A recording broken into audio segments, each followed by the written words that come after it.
Hi guys, welcome back to our YouTube channels. In this video tutorial, I'm going to show you how to play offline in FC24. So while starting the game, you can decide if you want to play online or offline. After pressing any button to start the game, you will see the information that the game tries to connect you to EA servers. However, you can interrupt this and as a result, you will be in an offline mode. So I'm gonna press any button, and when this windows pop up, you can cancel it. Okay. Then you'll be welcome with this information that you were unable to connect to the e-service, and that's fine.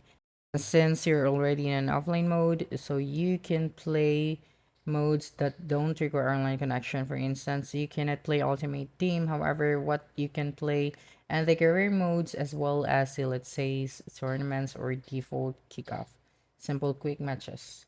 And that's it. Don't forget to subscribe to our YouTube channel for more video tutorials in the future. Bye.